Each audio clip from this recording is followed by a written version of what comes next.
Welcome to the Rightfully Discerning Podcast, where we seek to have intentional and thoughtful conversations about theology and life. We want to walk in truth and grace the way that God designed us to live. So with that said, let's get into this week's podcast. Sweet mouth. That's great. Uh-huh. Now you're trying to hit me because you're still annoyed. Stop it. Is it hard being seen through? No. No.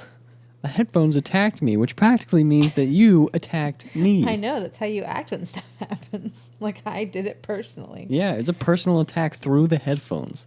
Smacking me in the eye and nose, the bridge of my nose. Did not. Did so. Is most of this conversation to express your anger, but also to check the levels? Maybe. Uh-huh. Is it hard being seen through? I didn't actually think about that, but no, it's looking good. So we're in chapter 15, Deeper Magic from Before the Dawn of Time. While the two girls still crouched in the bushes with their hands over their faces, they heard the voice of the witch calling out, "Now, follow me, all, and we will set about what remains of this war. It will not take us long to crush the human vermin and the traitors now that the great fool, the great cat, lies dead." At this moment, our dog farted. No kidding. See, Wow. I told you it was happening early. Jiminy crickets. Remember the 2 times I told you? Wow. And you said you couldn't smell I couldn't anything? smell it. Yeah, it smelled like this. Oh, God. Wow. I'm glad the fan is blowing it in your way. It is. That's what was happening earlier, too. Oh. I was in both spots pretty well. Anyway, at this moment, the children were for a few seconds in very great danger. For with wild cries and a noise of skirling pipes and shrill horns blowing, the whole of what vile rabble came sweeping off the hilltop and down the slope right past their hiding place. They felt the specters go by them like a cold wind, and they felt the ground shake beneath them, under the galloping feet of the minotaurs. And overhead there went a flurry of foul wings and blackness of vultures and giant bats. At any other time they would have trembled with fear, but now the sadness and shame and horror of Aslan's death so filled their minds that they hardly thought of it. As soon as the wood was silent again, Susan and Lucy crept over onto the open hilltop. The moon was getting low, and the thin clouds were passing across her. But still they could see the shape of the lion lying dead in his bonds, and down they both knelt in the wet grass and kissed his cold face and stroked his beautiful fur, what was left of it at least, and cried till they could cry no more. And then they looked at each other and held each other's hands for mere loneliness and cried again, and then again were silent. At last Lucy said, "I can't bear to look at that horrible muzzle. I wonder, could we take it off?" So they tried, and after a lot of working at it, for their fingers were cold and it was now the darkest part of the night, they succeeded. And when they saw his face without it, they burst crying again and kissed it and fondled it and wiped away the blood and the foam as well as they could. And it was all more lonely and hopeless and horrid than I know how to describe. "I wonder, could we untie him as well?" said Susan presently. But the enemies, out of pure spitefulness, had drawn the cords so tight that the girls could not make nothing of the knots. I hope no one who reads this book has been quite as miserable as Susan and Lucy were that night. But if you've been up all night and cried till you have no more tears left in you, you will know that there comes in the end a sort of quietness. You feel as if nothing was ever going to happen again. At any rate, that was how it felt to these two. Hours and hours seemed to go by in this dead calm, and they hardly noticed that they were getting colder and colder. But at last Lucy noticed 2 other things. One was that the sky on the east side of the hill was a little less dark than it had been an hour ago. The other was some tiny movement going on in the grass at her feet.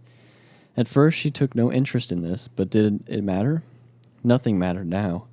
But at last she saw that whatever it was had begun to move up the upright stones of the stone table.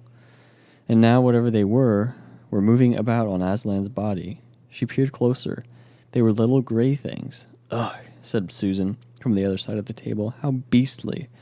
There are horrid little mice crawling over him. Go away, you little beasts." And she raised her hand to frighten them away.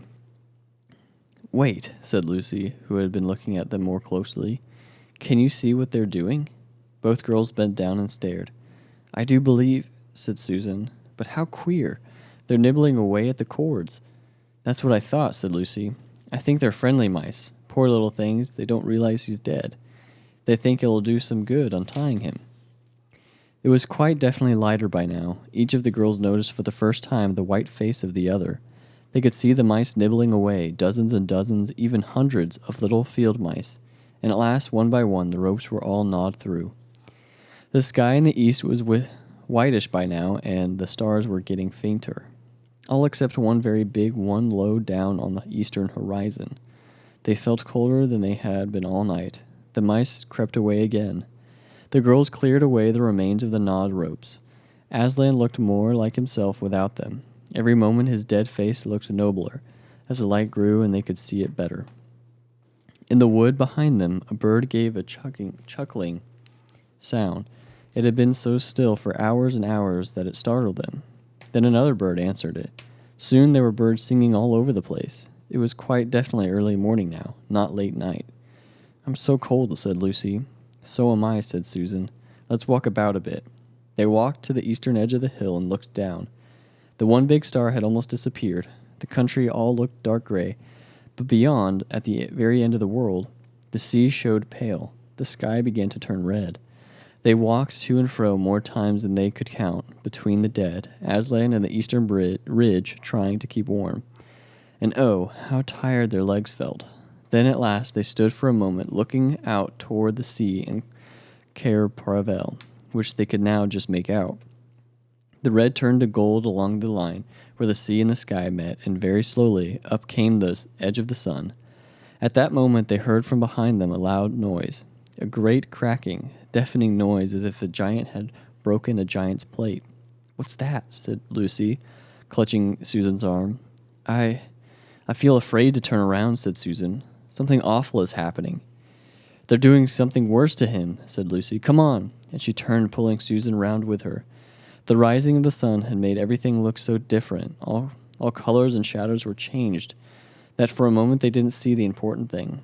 Then they did. The stone table was broken into two pieces by a great crack that ran down it from end to end, and there was no Aslan. Oh, cried the two girls, rushing back to the table. Oh, it's too bad, sobbed Lucy. They might have left the body alone. Who's done it? Cried Susan. What does it mean? Is it more magic? Yes, said a great voice behind their backs. It is more magic. They looked around. There, shining in the sunrise, larger than they had seen before, shaking his mane, for it had apparently grown again, stood Aslan himself. Oh, Aslan, cried both children, staring up at him, almost as much frightened as they were glad. Aren't you dead then, dear Aslan? Said Lucy. Not now, said Aslan. You're not? Not asked Susan in a shaky voice. She couldn't bring herself to say the word ghost. Aslan stooped his golden head and licked her forehead. The warmth of his breath and rich sort of smell that seemed to hang about his hair came all over her. Do I look at it? He said. Oh, you're real. You're real. Oh, Aslan, cried Lucy. And both girls flung themselves upon him and covered him with kisses. But what does it all mean? Asked Susan when they were somewhat calmer. It means, said Aslan, that though the witch knew the deep magic, there is a magic deeper still which she did not know. Her knowledge goes back only to the dawn of time, but if she could have looked a little further back into the stillness and the darkness before time dawned, she would have read there a different incantation. She would have known that when a willing victim who had committed no treachery was killed in a traitor's stead, the table would crack and death itself would start working backward. And now, oh yes, now, said Lucy, jumping up and clapping her hands. Oh, children, said the lion, I feel my strength coming back to me. Oh, children, catch me if you can. He stood for a second, his eyes very bright, his limbs quivering, lashing himself with his tail. Then he made a leap high over their heads and landed on the other side of the table. Laughing, though she didn't know why, Lucy scrambled over it to reach him. Aslan leaped again. A mad chase began.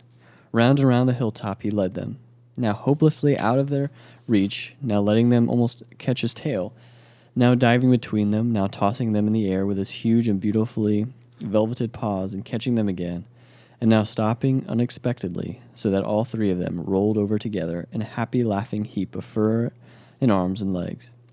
It was such a romp as no one has ever had except in Narnia.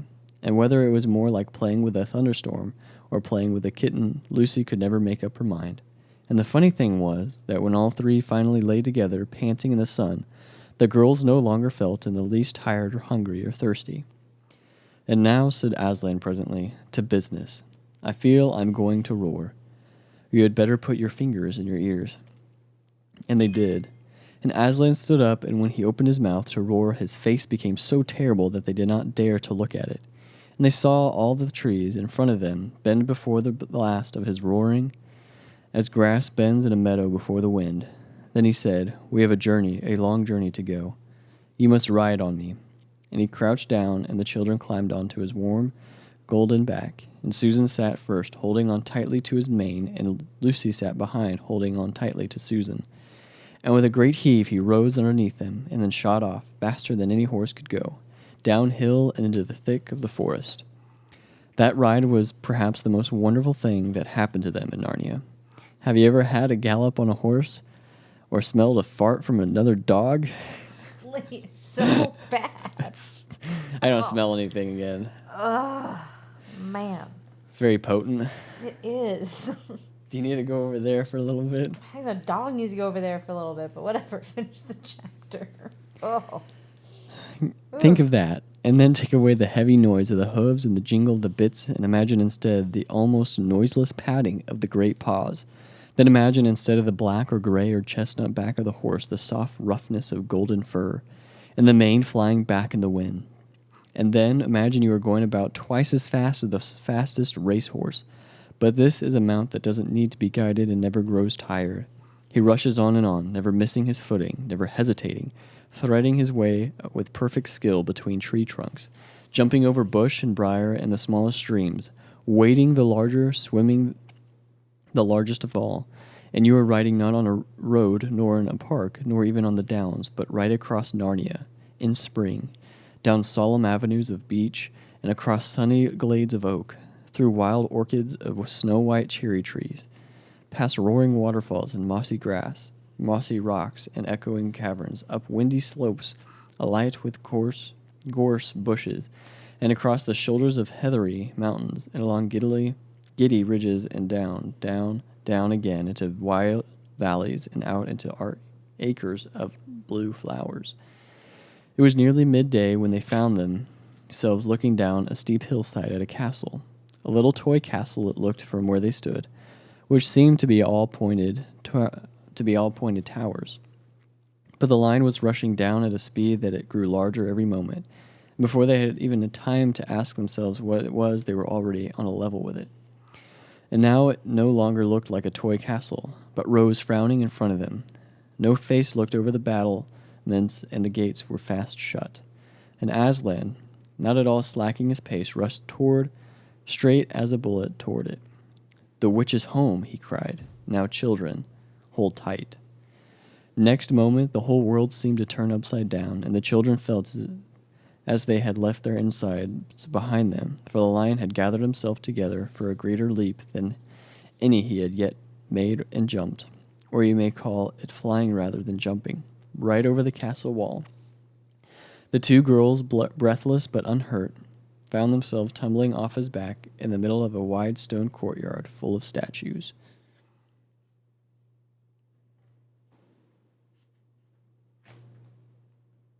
Almost there. Mm-hmm. We Probably. can talk about this one, and then if we want, we can read the last one. I don't know if this will be the last one.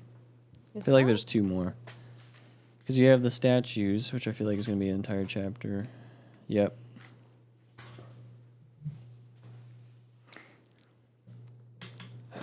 And then, 17. And then that's it. Yeah, two more. I was right, and you were wrong. I didn't take a firm stance on that, but all right, sure. You're right. I was wrong. I don't know. All right. Go for it. Tell me what you think. Because Why don't you tell me what you think? my voice is tired. Your voice is tired. Okay. Well, I mean, again, all of the parallels with the crucifixion in the first part of that chapter. The interesting difference with the girls is that they were hiding from the crowd, which that wasn't the case at the actual crucifixion. But again, you see all of the same actions. Like they clean his body, they remove all stuff from him, like the blood and everything. The mice helping is an interesting one, just because it's like Narnia itself is helping, because the mice don't speak, which is interesting. They're not one of the speaking animals that were designated in The Magician's Nephew, and they don't talk to the girls either. Anyway. So what do you think of the mice then? What are they? What is there a illusion? I'm not sure. I think it's interesting that something that normally feeds on decay was rather releasing him. See what I'm saying? Because mice typically will eat dead things. They're kind of scavengers. But instead of eating him, they're setting him free. Kind of like, decay with Jesus. He didn't decay. Rather, he came back to life in 3 days. Also, the comparison between, or you could draw this. I'm not saying that all of these are intended parallels, just kind of interesting, but with the stone table being the veil ripped into, the temple veil being ripped into. Mm-hmm. And then I've always thought that,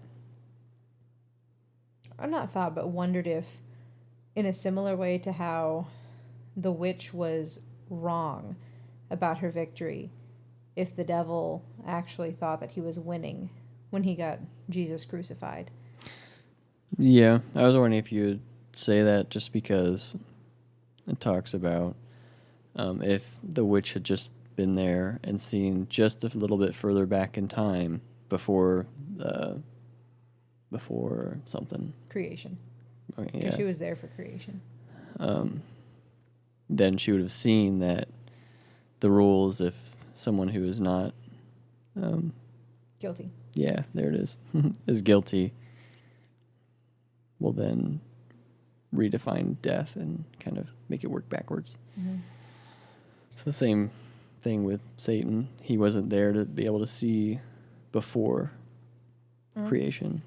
Which I think it also shows with the crucifixion that there is a fundamental misunderstanding of God in Satan, because he's a created being. So, yes, he was there since creation, right? Because it says that the angels watched God pitch the heavens and all these things. However, it's interesting that he would have been complicit in helping Jesus be crucified if he actually knew the full ramifications of what it would cause. And also, I'm sure there's some theological ambiguity that I'm getting into that I don't want to take a firm stance on, but I just have always thought this is interesting how Jesus says, my God, why have you forsaken me?" Mm-hmm. Yes, that is a throwback to one of the Psalms, but also you're getting the full weight of God's wrath on Jesus, right? And one of the things that we understand about the penalty for sin is its separation from God. And so if Jesus was bearing that full penalty, including separation from God, then Jesus would have been experiencing something that had literally never happened in the entire span of eternity. That one of the members of the Godhead, at least in some way, was experiencing a form of separation from another, right? And so from Satan's perspective, that's not possible. You cheated, right? Mm-hmm. In order to take that punishment. And I'm sure there's people who disagree with me on that, who also take the stance that, no, that's not possible. That's not really what was happening. But it's hard to imagine that he was taking the full punishment if there wasn't at least some type of separation going on. You at least have to say that there was a separation in the relationship because of the wrath, right? So whenever a parent is disciplining their child, they're not like severing the relationship as parent and child, but rather there's still a cutting off from the affection that they would otherwise be getting. So I'm not sure how much of a separation it was, but still, from Satan's point of view, that had never happened in all of eternity. So there was something fundamental about God and what he does and what he was planning in redemptive history that he did not understand.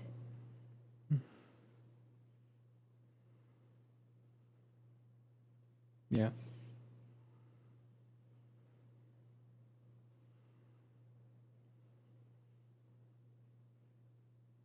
Any other thoughts? Do you have any thoughts to any of that? No. Anyway, interesting thing with Aslan waking up, though. What do you think about the fact that there's literally a battle going on, being waged, and instead of going directly to the witch's castle, they spend however long just frolicking and playing and spending time together?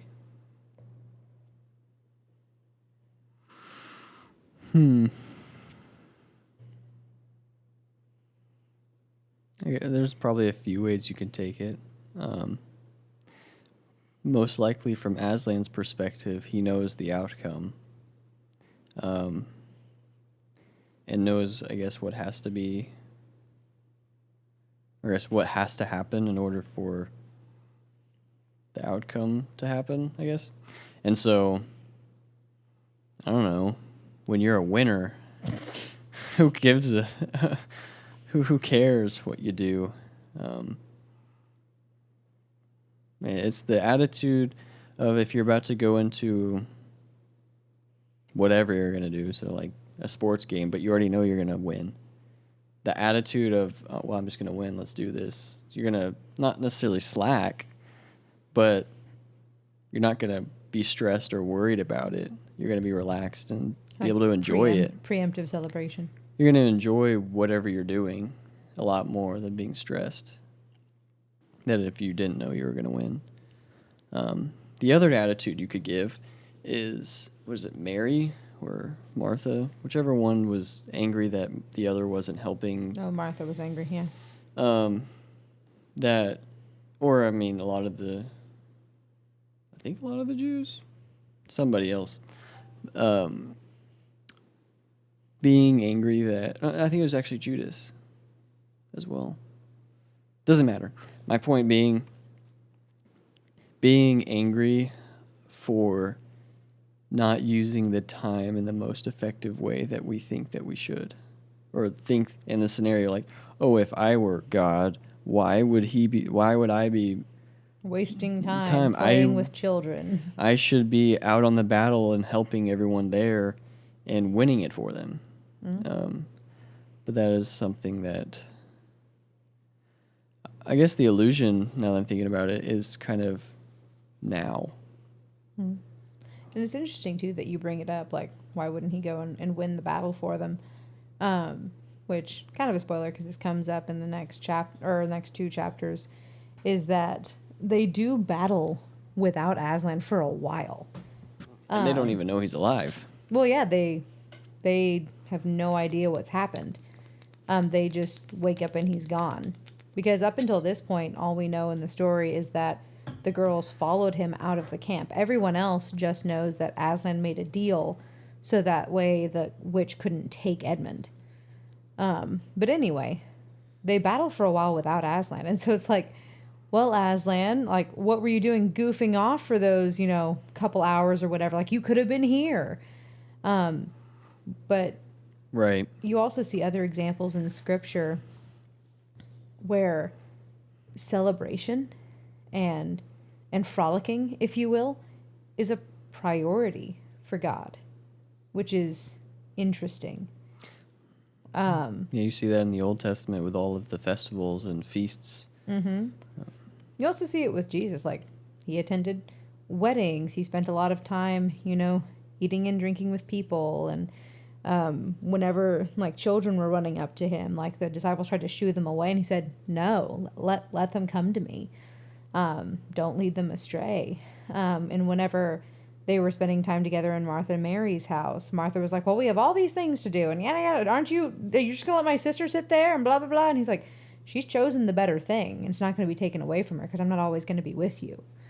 And so it's just interesting that God seems to prioritize time together over things that need to be done. Or I guess... Well, he prioritization is probably, I would say, opposite of the Western culture, which is work, be efficient, be productive with your time. Whereas what he is emphasizing, and this might be more Eastern culture, is they prioritize family. At least what... Family and relationships. Family, relationships, and spending time with one another. So... Yes, the joy of being together. Yes, very much. Well, I mean, that's actually a cultural difference that you and I have. Like, even though we both grew up in the U.S., like, our individual family culture was very different. So we got together all the time when I was young, and we still do, just to, you know, sit around and talk with each other and make meals together and play games together. And that's not to say that we never did stuff. Like, some of my favorite times growing up is whenever I was working on projects with my siblings or my parents, like building fences or chicken coops or whatever it was. But the idea was that work wasn't the end goal, or rather, not even that, just income was not the end goal. The goal was to make what you needed in order to be able to enjoy time together. And so that's kind of what we kind of see with Aslan here, is he already knew the outcome. He knew when he had to be there.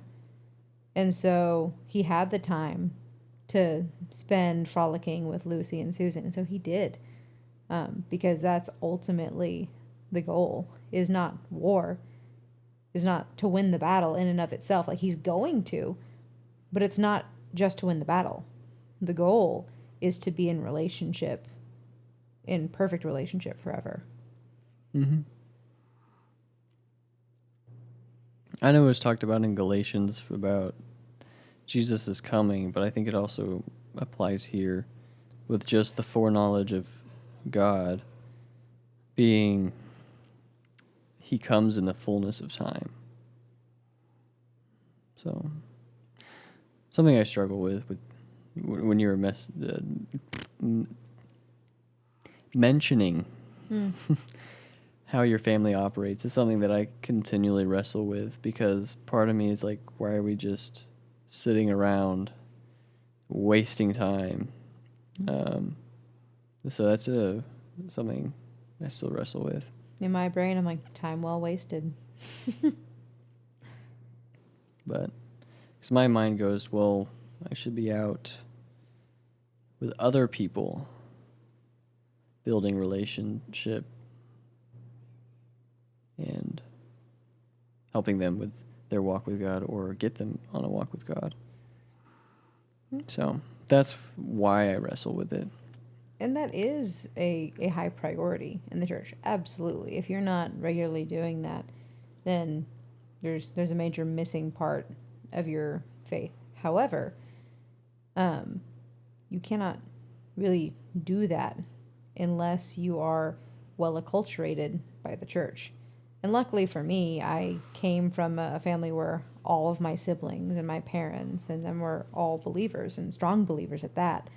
And so that is a time for fellowship. A lot of our conversations, especially as the evening goes on, end up being theologically based, because it's what we enjoy talking about.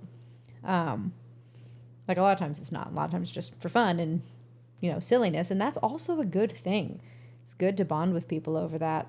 But what's interesting to me, I was listening to someone, who was it? Maybe Mike Winger, I don't remember. Anyway, talking about priorities, right? And he's like, the idea that you should just only be spending time with lost people all the time, and that should be your main goal, like this kind of lone wolf out in the world, Christian, it's actually really false. Sheep need to be in the fold, right? You need to be in order to be safe because there are wolves out there. But two, you see passages like, where is it that talks about like if you don't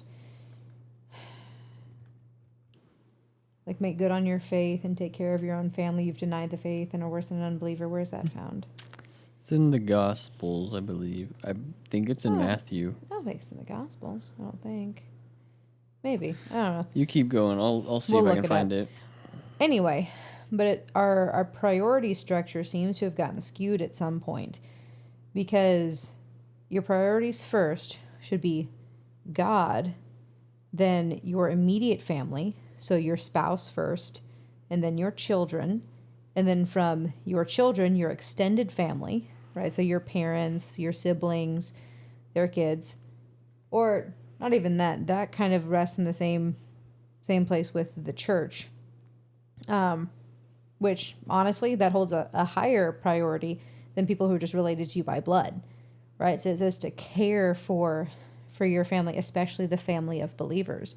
So it seems like you actually have a higher responsibility to the church than you even have to non-believers. So I found it, but I'm going to go off of that. So it's 1 Timothy 8. 1 Timothy 5:8.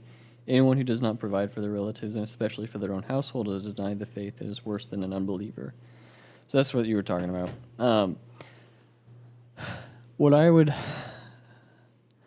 I guess I pondered because I was talking to one of my friends earlier, and he had mentioned this, and we've talked about it, is the best thing that a father can do for their kid is to love their wife well. True. And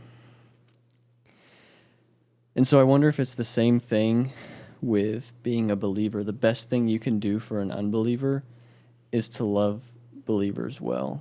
That's a really good point, actually. Because that's even what Jesus says. Like, people will know that you belong to me because you love one another. And that's actually people's biggest issue with the gospel, oddly enough, is not the gospel, it's the church. Yeah. So I wonder if that's what it is. And yes, you love the unbeliever, but you can't go around loving the lost, and then when they become part of the fold, you just start criticizing and hating on them. Like, that's not going to work. So I wonder if it is the same kind of scenario as a husband is to a wife for their kids. I think it is. I mean, who wants to be part of a family that hates each other? Mm-hmm. You know? I found the other passage I was thinking about, too, because the one you read is absolutely the one I was thinking of first. This is the other one. It's Galatians 6, 9, and 10. It says, "Let us not become weary of doing good, for at the proper time we will reap a harvest if we do not give up. Therefore, as we have opportunity, let us do good to all people, especially to those who belong to the family of believers." And there are other similar passages that talk about, serving the Lord's people, yada, yada, yada. And so it seems as though, yes, you should be doing good. However, you actually have a higher responsibility to your brothers and sisters in Christ than you even have to the lost. Like, you have a responsibility to tell the lost. There's like in other places, if you see a brother or sister in need and you do nothing to help them and you say, go be well fed and warm, but you don't do anything about their physical condition, your faith is dead, right? And so it's just fascinating to me. I think that's part of why, especially the American church is struggling a little bit, is people are so disconnected from the body. Not only that, like just with the online world, I've heard and seen a lot, is just Christians against Christians for believing different things. Like, it's very toxic is what I've heard. But back on to the actual... Again, because they're all interacting with each other online rather than together in person. Yeah. So, kind of on the same lines, this is Luke 14. I was reading it today. Large crowds were traveling with Jesus, and turning to them, he said, "If anyone comes to me and does not hate father and mother, wife and children, brothers and sisters, yes, even their own life, such a person cannot be my disciple. And whoever does not carry their cross and follow me cannot be my disciple." Previous, if this helps, is the parable of the banquet. and not inviting your friends or relatives, but inviting the poor because they can't pay you back. That's the parable before this. Anyway, because this kind of goes along the same lines of what we're talking about, but kind of the opposite. So I was wanting to see what you think. Can I hear the parable before that? The parable before. When one of those at the table with him heard this, he said, "Blessed is the one who will eat at the feast in the kingdom of God." Before this, he said, I'll go back I was one like, more. because they heard what? It's just... One Sabbath, when Jesus went to eat in the house of a prominent Pharisee, he was being carefully watched. Then there in front of him was a man suffering from abnormal swelling of his body. Jesus asked the Pharisees and the experts in the law, "Is it lawful to heal on the Sabbath or not?" But they remained silent. So taking hold of the man, he healed him and sent him on his way. Then he asked them, "If one of you has a child or an ox that falls into a well on the Sabbath day, will you not immediately pull it out?" And they had said nothing. When he noticed how the guests picked the places of honor at the table, he told them this parable. When someone invites you to a wedding feast, do not take the place of honor for a person more distinguished than you may have been invited. If so, the host who invited both of you will come to you and say, "Give this person your seat." Then, humiliated, you will have to take the least important place. But when you are invited, take the lowest place, so that when your host comes, he will say to you, "Friend, move up to a better place." Then you will be honored in the presence of all other guests. For all who exalt themselves will be humbled, and those who humble themselves will be exalted. Then Jesus said to his host, "When you give a luncheon or a dinner, do not invite your friends, your brothers or sisters, your relatives, or your rich neighbors. If you do, they may invite you back, and so you'll be repaid. But when you give a banquet, invite the poor, the crippled, the lame, the blind, and you will be blessed. Although they cannot repay you, you will be repaid at the resurrection of the righteous." When one of those at the table with him heard this, he said to Jesus, "Blessed is the one who will eat at the feast in the kingdom of God." Jesus replied, "A certain man was preparing a great banquet and invited many guests. At the time of the banquet, he sent a servant to tell those who had been invited, 'Come, for everything is now ready.' But they all alike began to make excuses. The first said, 'I have just bought a field and I must go and see it. Please excuse me.'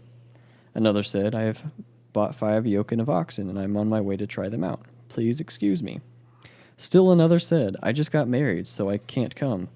The servant came back and reported this to his master. Then the owner of the house became angry and ordered his servant, 'Go out quickly into the streets and alleys of the town and bring in the poor, the crippled, the blind, and the lame.' 'Sir,' the servant said, 'what you ordered has been done, but there is still room.' Then the master told his servant, 'Go out to the roads and country lanes and compel them to come in, so that my house may be full. I tell you, not one of those who are invited will get a taste of my banquet.'"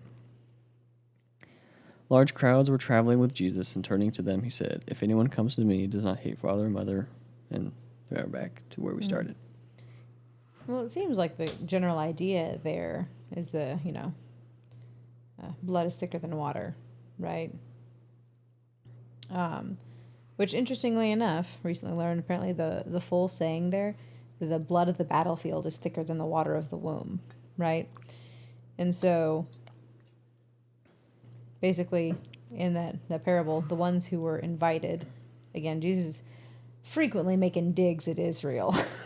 He does. He loves them. He wants them to be there, but he also gets very frustrated with them frequently. The ones who were invited didn't come. And so God sent out, or in the parable, the master sent out servants to invite the beggars and all of these people, who then were the banquet guests, right? And you see throughout the New Testament that relation by birth is not nearly as important as relation by rebirth. Your brothers and sisters in the faith are, or should be considered by you more your family than the one you were born to. Now, if you have the good fortune of having family that is saved, all the better. Mm-hmm. But you shouldn't prioritize the physical relations over the spiritual relations. And how does that compare to what we were just talking about before that? Because we're kind of saying, I guess never mind. That does answer it. I was about to say, wait a Back second. up. I didn't say anything. I was listening the whole time. You were listening the whole time. But no, the thing about the beggars and the poor and whatever, I think that's definitely important. So, again, you should always be reaching out to people to invite them in, right? That's one of the powerful things about the church, is it's a corporate example of the gospel, or at least should be, right? Whenever I was younger, we lived near the children's home, right? And so a lot of times we would invite some of the kids from there just to spend time with our family. In a lot of ways, it ended up being more impactful to them, like seeing how we loved one another, than any one-on-one conversations. But they're still, well, they're not kids anymore, but kids at the time who spent time with us as a family, who ended up coming to faith, and we'll still keep in touch, just because it was the example of how the family loved each other, rather than the intellectual arguments that convinced them. Yeah, because in a lot of ways, I think for a lot of people, words are great and all, but actions speak louder than words. So, what's really funny though is a lot of those kids had the exact same reaction to my family that you did. It just, the amount of affection made them uncomfortable. Oh, I thought you were talking about what I said earlier. Oh, with spending time together rather than, out 2x2 evangelizing. Mm-hmm. We did a lot of that too. That one was less structured, but we always just had a sibling buddy. And so like Benjamin and I went to college at the same time, and we were at CBC together for a long time. Nathan and Andrea too, so were Thomas and Philip. Obviously with life and circumstances, we all ended up kind of splitting up, but then we ended up with spouses, so it still checks out. Yeah. Well, I think that is a pretty good, solid chapter. I think we got a little off topic there, but yeah. I mean, I think it's all relatively similar, Related, kind of. No. Want to pray? Me? I'm going to pray. Oh, okay, sounds good. You're not allowed to pray. You're a woman. I thought you said, do you want to pray? That's what I thought you said. Are you kidding me? Again, you're a woman. You can't pray. Right. That's what I learned from the New Testament. Yes, exactly. Sarcasm. Just want to make sure people hear that. Don't want people getting angry over nothing. But if they do, they should have heard the rest of and know how to love believers well. So, it's a test.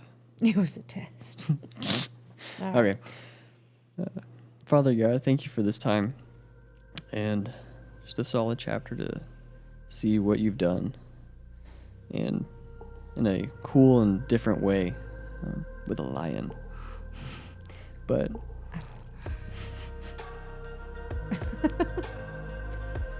just help us to love other believers well. Not be so combative against one another just because they believe something different. So help us to love one another well, that we can be a good witness to others, that more can come to know you. In Jesus' name, amen.